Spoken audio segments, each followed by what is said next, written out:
Hello and welcome to a preview piece for the case for Scottish independence.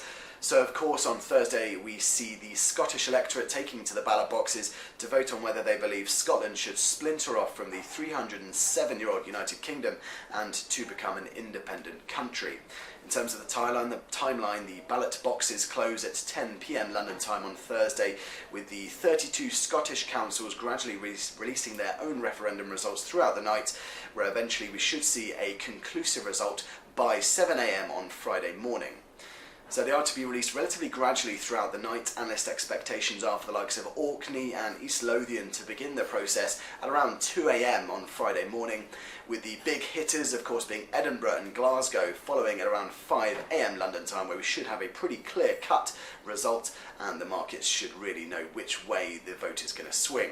In terms of opinion polling in the bookies' favourites, it's still in favour of a no vote, but many do still see an underdog victory for Alex Salmond's Yes campaign, which would of course cause a lot of uncertainty across the global asset classes, not just restricted to the UK, as the topic of political union becomes more popular across the continent, with the likes of Catalonia in Spain, Sardinia in Italy, to name just a few, who have also launched independence bids.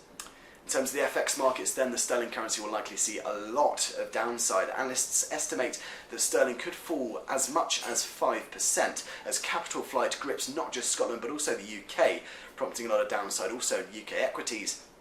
Some of those names to watch include those with specific exposure to Scotland. To name just a few, of course we have Standard Life, Lloyds Banking Group, Diageo, and of course Royal Bank of Scotland. So those names worth watching as we head through the European Cash Equity Open on Friday morning.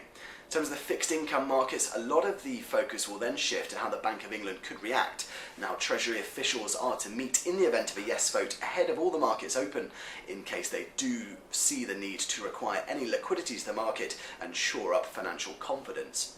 In terms of the Bank of England, though, the economic uncertainty that could be the response to a potential independent Scotland may even delay the Bank of England from tightening rates, which are currently seen in around the first quarter of 2015. Now, of course, due to the extraordinary significance of the Scottish referendum vote, the Randscorp desk will be extending its opening hours throughout the entire Scottish referendum, so we'll be covering every single council in terms of their poll releases. Every tick, every pip in the markets will be covered. Please visit randscorp.com for a full trial and entire coverage for the Scottish referendum. So I wish the very best of luck to all the Scottish electorate returning to the ballot boxes today, and we'll see you on Friday morning for the full Scottish independence release.